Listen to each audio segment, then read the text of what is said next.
28 billion impressions when there's 8 billion people on the planet. We've got 1,900 brands in our portfolio. Monopoly money is the most printed currency in the world now. More than US dollars, more than all the other major currencies in the world. That's unbelievable. It's a form of license that has a call to action and it drives a moment in time. We announced the pregnancy on social with Clear Blue. Mummy Pig was there with her Clear Blue pregnancy test. How on earth do you choose what your priority properties are going to be? It's really hard. So when I'm speaking to a brand, globally, I think we did 170 last year. A lot of people think it's very easy and that it's all about the idea. It's actually a sales job and you have to be very resilient. When a company comes to us and says, this promotion is going to be great exposure for your brand, we don't have a license budget, but I'm telling you, this is going to be an amazing opportunity for Hasbro to participate in. How do you help them understand the value exchange that's really going on and why, a promotional fee is absolutely necessary?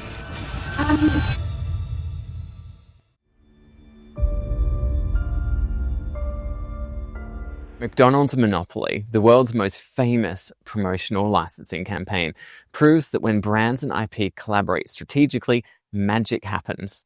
But promotions licensing requires different skills than traditional licensing, balancing brand protection with creative risk-taking. Julia Kamoda is Global Director of Promotions and Partnerships at Hasbro, and in this podcast, she reveals how promotional partnerships create viral moments and turn casual consumers into devoted fans. I hope you enjoy the chat I had with Julia. Before we dive into today's show, I wanted to share something really exciting with you. For the first time ever, I'm opening my vault of nearly 20 years of licensing experience through my online course, Learn to License. Whether you're just starting out or looking to level up your licensing game, this is everything I wish I'd known when I began my journey. From deal structures to finding the right license, knowing if you're ready and how to pitch like a pro. It's all there. The fundamentals that separate successful licensors from everyone else. Visit learntolicense.com and let's get you from curious to confident. Now, let's jump into today's episode. All right, Julia, the promotion space sits at the fascinating intersection of licensing and marketing. It's where brand partnerships can literally drive traffic through doors, create viral moments, and turn casual consumers into devoted fans.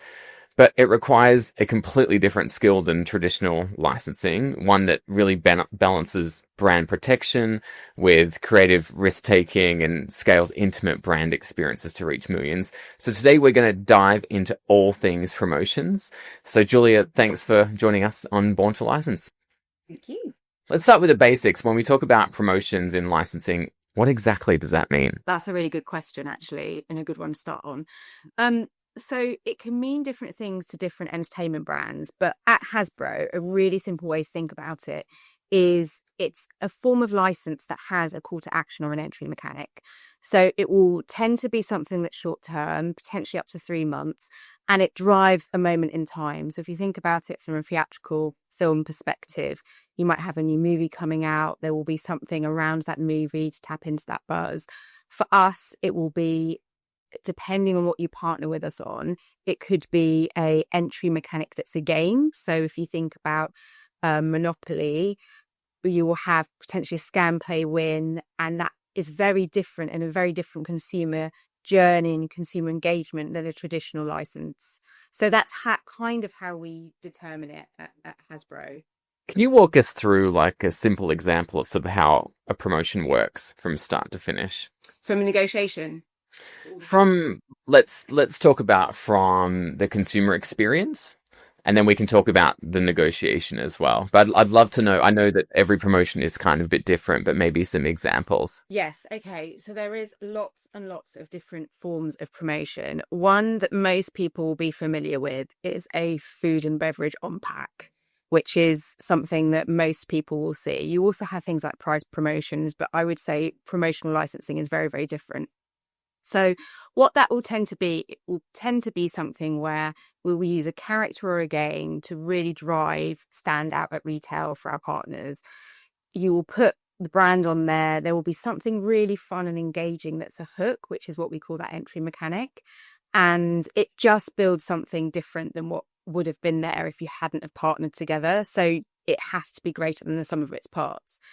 And a really good example that everybody knows within the UK, but also is pretty famous internationally, that isn't an on-pack, but is a really good promotion to use as an example, is the McDonald's Monopoly campaign, where you use the sort of universal language of Monopoly, which is familiar to everyone around the world. It's got 99% global awareness. And interestingly, Monopoly money, and I'm sorry for verging off slightly, is the most printed currency in the world now, which I love mentioning to people. It's such an interesting fact. But it's, something that most people understand. You can see it sort of outside when you're walking past a McDonald's. It's happening. It's a cultural moment. People go in and they collect elements of the game and they play the game via their experience going into a McDonald's. So I think that's a good example as well. But promotion spans sponsorships. It's quite a broad church. You could work with a really high-end brand and do very, very limited collectible editions. We've got some sort of really limited special edition Transformers product, for example. So there's a lot within the space. There's a lot you can do with promotions. There's something that you mentioned that was so interesting. I've heard the statistic before, but perhaps some people listening might not know. So Monopoly money is the most common currency in the world. It's the most printed currency in the world, more than US dollars, more than all the other major currencies in the world. Yes. Wow, that's unbelievable. Now because of changes in consumer behavior, digital payments. Yeah, let's home in a bit more on the food and beverage space, because I have some experience in that space, and I know how difficult it is to get the attention of somebody in a supermarket. The average person walking down the supermarket aisle, I've read statistics that say, you have 3 seconds to capture their attention. They're busy, they're shopping for their things, and they go to a particular aisle because they need to buy, I don't know, crisps, for example, or tomato sauce. What is it about promotions that can get their attention when it's something that's so hard to do? So if it's an iconic IP, that immediately cuts through the noise, and people can identify iconic characters and iconic assets from a brand that everybody knows quite far away from the aisle. I'm going to quote someone who said something really interesting. I probably might misquote this, but apparently Amy Winehouse said, if you can draw a person or a character, if you're a child and you can draw a person or a character, your look is very iconic. And if you think about her hair and Andy Warhol and people like that, if you have a character, I'll use Peppa Pig as an example, the outline of Peppa Pig is so iconic. And also we've got research that shows that when kids see the animation of Peppa Pig, they feel very comforted when they see the outline. And if you put, say, Peppa Pig on a packet or something, you just immediately, no matter what age you are, within the UK or any market, it's one of our biggest IPs, you will instantly recognise, and it draws you to that product that you're working with, and the sort of uplift and the engagement, and you're driving an emotional response. And people often feel really warm when they see something that brings joy to them. And it's the same for games. So people remember playing games with their families. They remember, those moments. And if they see Mr. Monopoly or Trivial Pursuit or something like that, they're intrigued, that it gets their interest.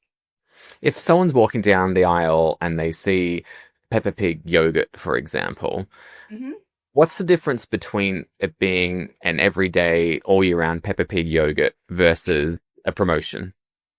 So we have really great licenses in the yogurt space. It tends to be that it's an ongoing partnership. So a license will have the character on there. What we tend to do is we'll do a PRS campaign where it could be win tickets to a Pig World. We might do bespoke limited edition giveaways. A lot of it's very prize driven. A free gift with purchase is a really good example of a promotion, which we haven't mentioned. So it's driving consumer behavior within a moment in time. And one of the reasons why promotions with entertainment brands work so well is it really helps our partners give a story to retailers to get more retail space and just, drive a bit of joy when people are walking down the aisle. And we'll do a lot of exclusives between particular retailers, so they also get stand out as well in quite competitive space. And when you're comparing like gift with purchases versus a consumer promotion, win a trip to Peppa Pig World, for example, is does one work better than the other, or does it really depend? I think if something is tangible to the consumer, is something to win, we always get more people enter. So there is a real cynical sort of belief that if a holiday is up, if you put something like win a trip to, I don't know, America, somewhere that seems quite far, or if you put win a board game or an exclusive toy, the more tangible the item, the more entries we seem to get. But what we tend to do is we tend to layer it up. So we could do limited edition product as sort of one tier of the partnership, but then a sort of master prize, which is, win a trip to New York to go to Monopoly Life Size or Cluedo Life Size. And there's always that excitement, but the more people think that element is tangible, the more people engage with it. So we talked about food and beverage. We talked about QSR. For those that don't know what QSR is, that's quick service restaurant. Julia mentioned McDonald's. Outside of that, you have automotive, you have other categories. What are some of the others that you do a lot of work on? So some of my favorite partnerships are the ones in those white spaces where traditional licensing doesn't tend to go. So we've done some really interesting partnerships over the years, and the US team has run a financial literacy program with a sort of educational partner in the US for a number of years. And it's proven so popular that adults have also said, we could really do with this. They've also got a lovely partnership with the British Swim School, where it's about trying to get kids confident to, get in the swimming pool. And that isn't really a traditional licensing area. And we've got some other partnerships coming out, which are really interesting, which again, is not really traditional licensing. They'll be coming out within the next year. But anything that is a white space area, I find really fascinating. Anything that is also positive, that drives really positive consumer behavior, is really good. And one partnership we did recently, which was really fun, was we announced the pregnancy of Baby Evie with a really fun PR campaign. And the overall campaign, which ran for about 3 months, garnered 28 billion impressions. When there's 8 billion people on the planet, 28 billion impressions is really, really high. That's everybody seeing it at least 3 times. Unbelievable. Or it's a few people seeing it many Right. times. Yes. And one of the partnerships we did, which just sort of shows you how much fun you can have, is we announced the pregnancy on social with Clear Blue, the pregnancy tests, and Mummy Pig was there with her Clear Blue pregnancy test. So that is a very out there, unexpected partnership that drove loads of buzz, and it was really, really fun. So I remember that announcement because I was in Vegas at the time. I saw you there, and I think anybody that went to the summit, we found out like 24 hours before that they announced Baby Evie, and I was like, wow, this is like hot off the press. We knew it before anybody else. That was very exciting. How have you found the response to Baby Evie and Peppa Pig's family growing? It's been amazing. Like, it's been game changing. And just from a personal perspective, I was attending a volunteer day, which for a charity that we work with, and the children that were there already know who Baby Evie is, and they're running up. We had a costume character appearance, and Mummy Pig arrived with Baby Evie, and they were just running up going, Mummy Pig, and they know the character. So already it's really interesting seeing the amount of love that there is, and it's automatically then they know who the baby is. So it's been delightful, and we've had lots of interest. People want to talk to us. It's been really, really great to actually say to people, we've got a new addition to the family, and also it's not stopping there. We've got loads of new great storylines coming out, so, and lots of excitement on other areas of that particular family, which will be coming out soon. Let's talk about promotions from a business model perspective, because on the show previously we've talked about traditional licensing with minimum guarantees, with royalties, things like that. Can you share a bit more about how promotions are structured? Because I know they are different. It depends who runs them. So sometimes outside of what we do, so we tend to do our promotions on evergreen entertainment properties. So we're not really requiring a call to action, and we're giving our IP very much over to the partner. So there's a huge amount of freedom. Our asset libraries are absolutely huge. So for example, Transformers, I think you've got 700 different pages of assets that partners can use. So they will be coming to us and using it for a time that suits them and creating it. And it's a commercial agreement. It is a commercial agreement as a license. With other promotional partners that work in other companies, such as film studios and things, sometimes it will be contra, and there will be very different ways in which those promotions work. They will only run up until potentially box office. But at Hasbro, it's a sort of not necessarily a media buy, but it's a commercial agreement where we also bring in other elements that you wouldn't get with other entertainment partners necessarily. So partners are essentially paying a licensing fee where there are some other partnerships in place. If there's a big theatrical promotion coming up, the studio will almost see it more of a partnership to promote the film, to get bumper seats, to, exactly. Box office revenue is just so important. And so they do see it of more of an exchange as we're giving you our IP to work with, and in exchange, you're doing all this activity around the theatrical release when we tell you to do it, and we're agreeing on how much you're going to spend and so forth. Whereas with your evergreen all year round kind of properties, it's essentially a different proposition. It's more of an exchange where they're paying a fee and you're allowing them to use their IP.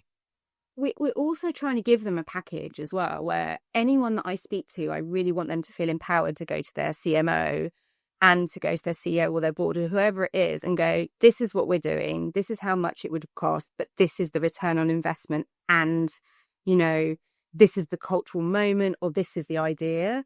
Because if you get that right and we're empowering people with all of that information, we want it to make sense. And one of the things I'm really proud of that we do at Hasbro is we have a really high rate of renewal with partners, and we'll do a test and learn with maybe in a small market, or we'll do or one retail promotion with one retailer to prove concept, and then capture and always market against the ROI. So they have something to say, look, this makes commercial sense. I think one of the most interesting parts about Hasbro's portfolio is that you have the entertainment properties, but then you also have the game properties as well, which makes you quite unique. And I've seen these are hugely successful in the promotion space. Can you share a bit more about the portfolio of board games you're working with and why you think they might be so successful in promotions? Okay, so I'll come back to that, but just to explain, we've got 1,900 brands in our portfolio, which is a huge amount of brands. But a really simple way to think about it is it's split into 4 areas for promotions. Character and entertainment, which is traditionally where we've done loads of born to license. Gaming, which is a huge part of what we do, and probably most games that you would have played growing up, we potentially have in our portfolio. Creativity, which is Play-Doh, which is one of the number 1 arts and crafts materials in the world. And then we've got active play, which is Nerve, which is getting everyone in the family out and about, having fun. Super Soak is one of our really interesting growing areas, and that is for pets, because pets are just as important in the family these days. So on the gaming side, the reason that's so successful and predominantly works in promotions is them easy and engaging, sticky mechanics that people love. So a scan, play, win. And there are different ways it works. So if you think of Trivial Pursuit is by the pub quiz. And Trivial Pursuit is something that everybody understands. And the reason is the reason it's gamified is it's time, choice, and consequence. So if you put that into promotion, people are naturally quite competitive. They want to enter that. If you do a Cluedo promotion, it could be who, what, where, and how. And then Monopoly is a mixture of chance and skill. So these are all quite easy to understand consumer behaviors that when you partner with a game, you're accessing not only the recognition of that gameplay and that IP, but you're tapping into really quite simple easy, fun consumer behaviors, and it just increases engagement. And so it's a really unique part of our portfolio that we've got these amazing games. And we did something last year with Bird's Eye where we built it around Connect 4, where you could buy four games and claim a game. So, and that was built on really interesting consumer insights as well, where I think they sort of said, it came from them actually, that the average family spends 30 minutes a week together after dinner, and they wanted to increase that by getting people to play together board games. So yeah, it's Do you all of think those things. do you think there's an element as well, is that with all of these board games you've mentioned, I would say the majority, if not every single person listening, knows exactly which board game you're talking about and how it's played. There is this generational awareness for Monopoly, for Connect Four, for Cluedo, that it's almost it's very family oriented, and it's sort of parents passing down their memories that they had as a child playing Monopoly, then they play it with their kids, and the story kind of continues. Do you think that is one of the reasons why it's so successful, is because, you know, a 5-year-old can enjoy Monopoly and a 95-year-old can enjoy playing Monopoly too? Yes. But I would also add to that and say the teams that design the games and the inventors of the games are amazing and always innovating on them. So within the last 3 years, we have launched Monopoly Deal, which is an incredibly popular, quick way to play Monopoly that you can see people playing sort of beaches, on holidays, everywhere. And we also had, with our partner Scapely, Monopoly Go launch, which is a hugely popular, you know, mobile game. And the mobile game has brought in both those sort of different versions of Monopoly have brought new audiences, sort of outside the traditional board game. So the teams that work at Hasbro are always being really innovative on IP that we already have and making new versions or new additions, and it just opens it up and keeps people coming back to play. You mentioned Hasbro has 1,900 brands, did you say, in your portfolio? Yeah. How on earth do you choose what your priority properties are going to be? Because you can't treat all of them equally. It's just not possible from a resource standpoint. I know it's really hard. So when I'm speaking to a brand, I have to like show us a slide that has probably about 30 logos on it. But then there's all of the things behind it, and sometimes people want something that is not on there, and we have to remember. So from a promotions perspective, the number one thing we need to understand is what the objective is for the partner, what they are trying to communicate, what their consumer insight is, and then almost comes to them and go, we've got this or this or this or this. But somebody said to me the other day, I want you to send me over everything. And I was like, well, I can't really send you over everything, but I'll send you over these ones. And I sent them 3 different presentations that had 60 pages each in them. So there's a lot. But I think those 4, if you think of those 4 categories, active play, creativity, gaming, character and entertainment, that's the first place to start. So you work with massive global partners like McDonald's and other kind of big brands, but you also do some more smaller kind of creative collaborations. I'm curious to know, I mean, what does it take to partner with Hasbro in this space? You must have people knocking on your door all day, every day, wanting to work with your IP. So what is it that makes a great partner? What is it when someone comes to you? What is it about that approach where you're like, this sounds amazing. Yes, we want to work with this partner. Yes, if everyone gets excited about the idea, isn't it? Like, you're a creative person. Like, if the idea is good, we worked with the brand last year and their footprint's really small, but we loved the brand, and we were just like, we will do whatever we can to make this happen. And interestingly, often those partnerships are the ones that become much bigger when they go live. A really good example that started as an idea was we won a world record with Mentos last month, where they wanted to do their own version of Twister because the Mentos around, we could do the colours of Mentos. They were launching a new product, and it was a really nice visual. But then somebody there said, why don't we do the world's biggest Twister, Mentos Twister? And we were like, yeah, that sounds great. And they did it. They did it. They did it at Pink Pop Festival, which is the longest running festival in, I think, the world, actually. And it's a really big music festival. They did it in front of the main stage. They've created a huge Mentos Twister map, and loads of people turned up to take part because we're all kidults now. Everybody wants to just have fun and play. So we've got these amazing pictures. It went all over social, TikTok. People were messaging me from the Netherlands going, this is everywhere. We had no idea when we were working on this, it would go this big, and it's been wonderful. And to actually have a brand say they've won a world record, we were thrilled. So yeah, that's a really good example, I think. I'm trying to visualize how the world's biggest game of Twister works. I've got the stats somewhere. I haven't got them for this call, but I have got the stats. I think there was like a few thousand people that participated. So it said like right hand on red, for example, and people needed to walk. Yeah, so they had a famous female MC who was hosting it.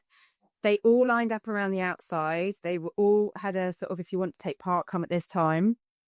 And then she was microphoning out, and then it was thousands of people playing it, and it just looks so fun. So was it people playing Twister on a normal size board, but there was a lot of people playing, or was it an oversized Twister? It was a huge oversized Twister. Wow. I'm going to have to look that up because I'm trying to visualize how it works, and I'm not quite getting there, but I can send it to you. Please, it's online. It's online. That would be amazing. I'd love it. A quick pause here. If what we're discussing is really resonating with you, you're going to love what I've put together in Learn to License. This isn't just another course. It's 2 decades of real-world licensing experience distilled into actionable strategies you can use immediately. I've worked with everyone from startups to Fortune 500 brands, and the patterns for success are surprisingly consistent. The course covers all things that you need to consider when it comes to licensing, particularly those who are just starting out. So visit learntolicense.com. Your future licensing deals will thank you. All right, back to our conversation. So we talked about that, you really, someone that comes to you, you really want to it to be really exciting, really appealing when someone comes to you. But what does it look like? Does someone start by sending you an email or LinkedIn message? Do they need to send you a deck? Like, what is it that stands out when someone's coming to you from the basics of like the initial communication? A lot of it is us going to them and people understanding what we do, and seeing other examples. So we do get a lot of people that are familiar with McDonald's monopoly, and they're intrigued by it, and they will be like, oh, what would that mean for our brand? But we're out there ourselves going and meeting brands, and especially promotions and partnerships have become much more commonplace in the last sort of 5 to 10 years. I think they're growing as well. And especially with the growth of influencers and celebrities also being really involved in, that's part of their strategy is brand partnerships. So I think the language of brand partnerships is a lot more common, and it's forming a bigger part of the marketing plans of brands. So yeah. You mentioned the length of a promotion could be 3 months, but it can be shorter and it can be longer. Is 3 months kind of like the average? It depends on it depends on the product. Like, we've worked on a promotion which we haven't discussed, which is in advertising, isn't it? It's traditional advertising, and that was renewed because it was advertising for many, many times and adapted and changed. So it depends on the sector of the brand as well. So obviously and also the planning cycles vary greatly. So if you're looking at an on-pack, we could be speaking to a brand now for 2027, in some cases 2028, but then there's other partnerships we can do where we can turn it around within 3 months. So what's the difference in the sector? Something you can turn around really quickly versus something that you need to already be working on years in advance. What's the difference there? What is making something needing a lot more lead time versus something you can do super quickly? So the planning cycles are often really far in advance, and also the complexity of how many markets are involved.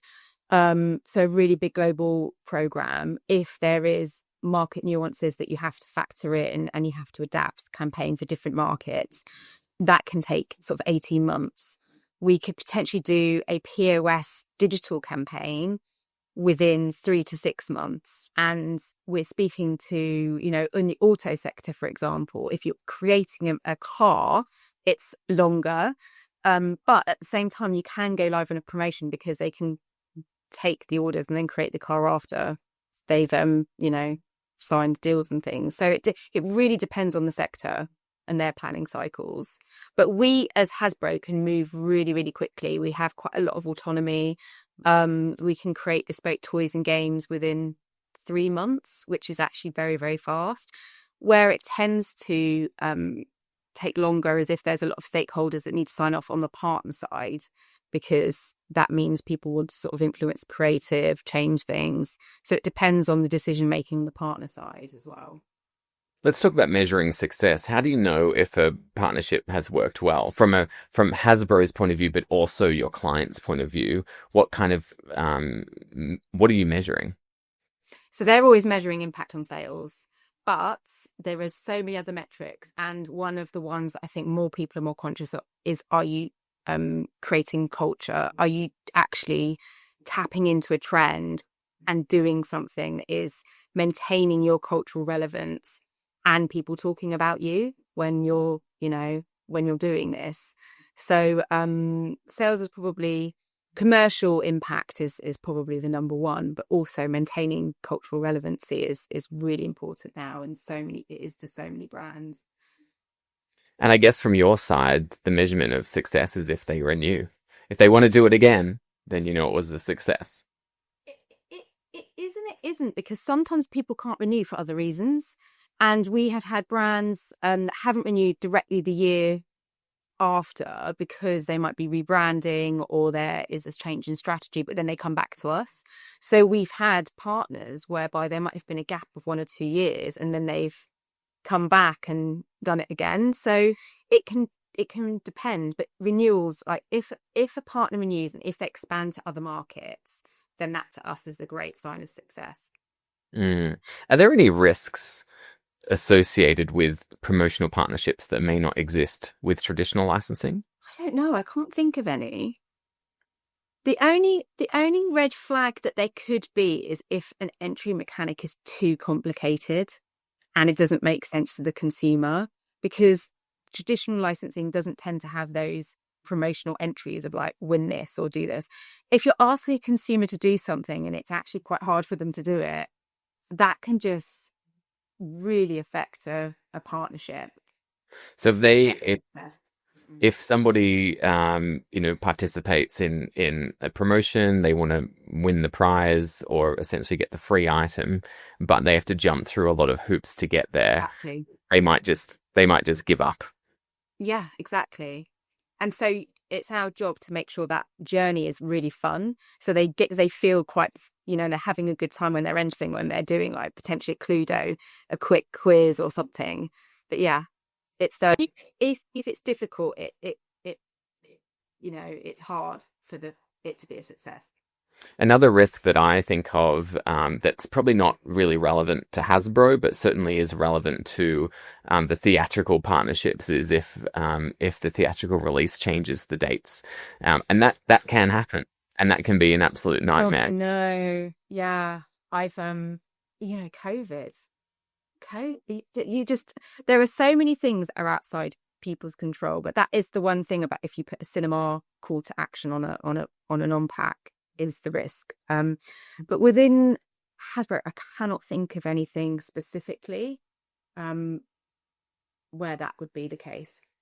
Have you ever had a situation where consumers complain because the giveaways have gone too quickly, or just it's been so successful that the consumers have kind of been, those that are late to the party have been unhappy? Never. But people don't think they're going to win. So it's more the opposite. They're surprised when they won. But that's across the whole industry, is people never think they win. And one of the innovations that McDonald's did, and this is, out there in public, is they've started to they did a really good out of home where they live tallied the amount of prizes that had been won to that point to prove to big, in writing, this is how much has gone with the Monopoly campaign. This is how much has been won with the Monopoly campaign. So, and It's probably a huge number. going for 20 years. Yeah, it is. Yeah. But Huge. yeah. Can we talk a bit more about the role that Hasbro plays in these arrangements? Because someone listening might hear you talk about, people don't think they're going to win. When you tell them they've won, they're really excited. But it's not Hasbro that's actually calling them and saying, hey, congratulations, you've won. And it's not Hasbro that's organizing the entry mechanic and printing the packaging and all that kind of stuff. Can you take us through what's Hasbro responsible for and what's the licensee responsible for? So we will bring to the table all of the assets. We'll do a brand deep dive with all of the teams from the partner. So that will potentially be their creative agency, their fulfillment agency, all the key stakeholders on their side. And our teams and our brand teams will go through the IP. And then they will tend to go away and come up with a key visual, an idea, a mechanic, the campaign. And then using the expertise that we have in-house of gaming, for example, the Hasbro Games team will say, oh, do you think you could do it like this? Because there's more chance, all of that. So we sort of are there to support and advise. We also bring the pricing, and we also do quite a lot behind the scenes to help them get excitement for it, either internal comms or with their customers who might be retailers, and that we will support them in trying to move things along. So we are involved all the way along. It's their campaign. They manage the fulfillment. But if there's any issues with the fulfillment, we often step in and help and problem solve as well. A lot of the time, some of these brands have never done partnerships and promotions. So we're also there to just help, get them to do it and help. Hopefully it's a success and they'll do more. Because you're very experienced in this space. I mean, how many promotions do you work on every year, Julia? So globally, I think we did 170 last year, but within one of those promotions, you could be activating across 70 markets or 100 markets. And within that activation, there will be, in different languages. So it's a huge amount as well. So it's interesting. Hasbro's not only coming to the table with the IP, but they're coming with the experience of they know what works and they know what doesn't work, and they're able to support the partner in that way as well. I also think we're almost a client service because we're a partner, but we are there to help the brand succeed. And we have a very client service mindset. If any of our partners need support, I would want to be there for them. Maybe that's because I'm ex-agency side. I don't know, but that behaviour runs through the team. We are account management as well as sales and brand partnerships, licensee people. Let's talk about a pain point that I feel often, and I know you do as well, when a company comes to us and says, this promotion is going to be great exposure for your brand. We don't have a license budget, so we don't have any budget to pay you a license fee, but I'm telling you, this is going to be an amazing opportunity for Hasbro to participate in. How do you help them understand the value exchange that's really going on and why, a promotional fee is absolutely necessary? Well, firstly, I kind of can see for lots of people that is actually really important.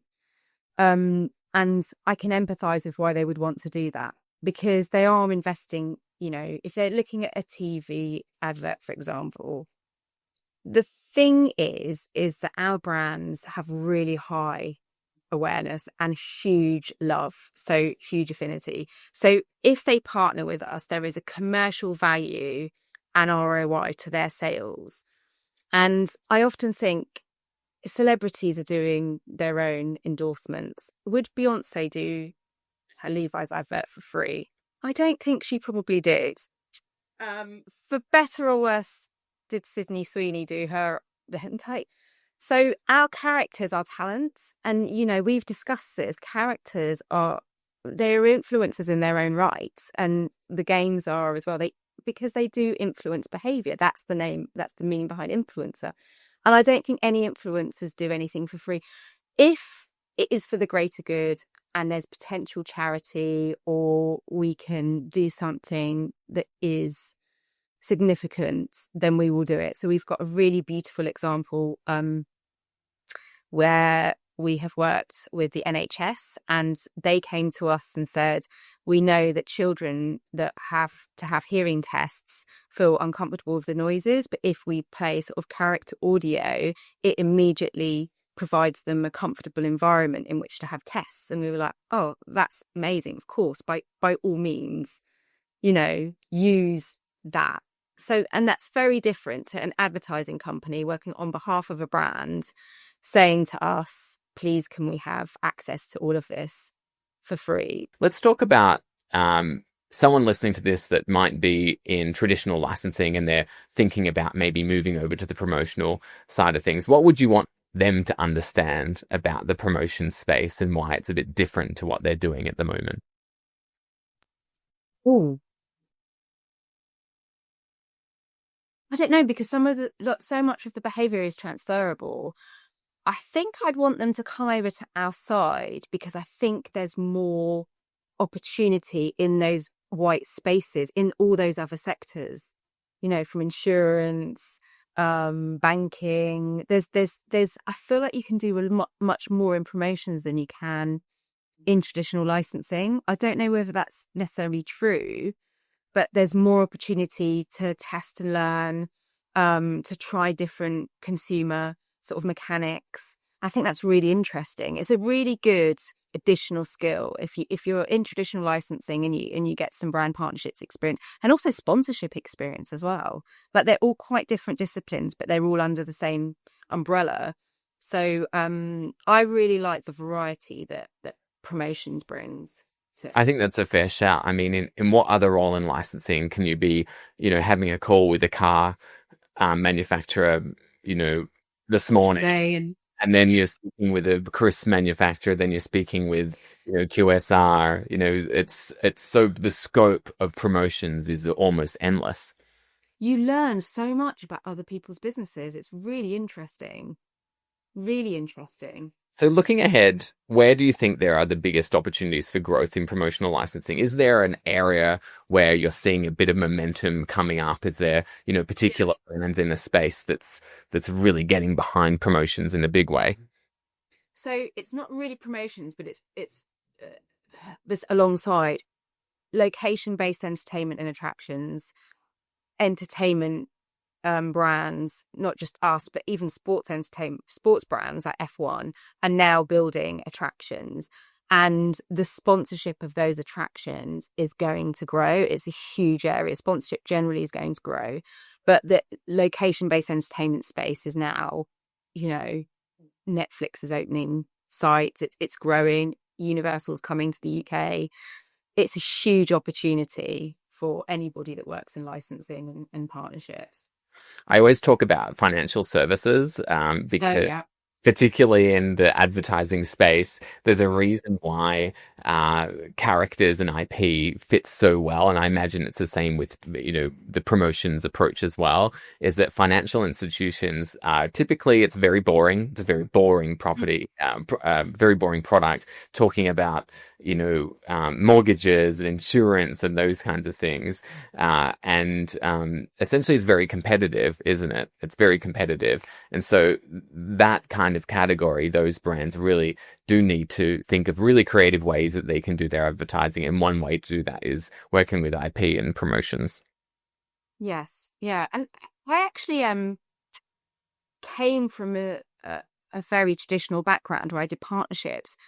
And those brands tend to do the most interesting activations, and they do really amazing work. Like, lots of financial brands do amazing work. I think one of the best, people out there doing interesting things across all categories is Visa.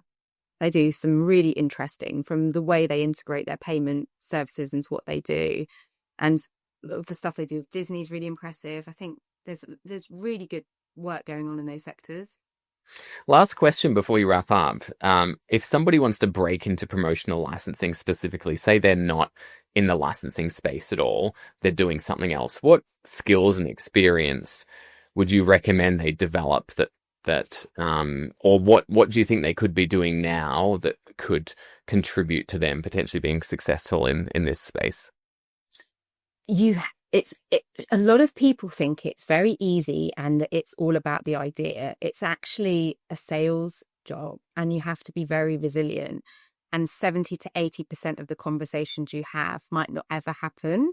But if it doesn't happen, you build a great network, you meet really interesting people, you learn about lots of different sectors. You really have to be a curious person that really likes, working in entertainment, because it is actually really tough job. And many people come into promotions and then sometimes they leave and they're like, oh, it's really difficult because there's so much work. One of the things that you said to me when we last met, which I find really interesting, is 4 years ago, you had to create a small amount of companion content to any advertising campaign that went live. Now you're looking at over 200 pieces. There is a huge volume of work that goes into making a partnership happen. So I think,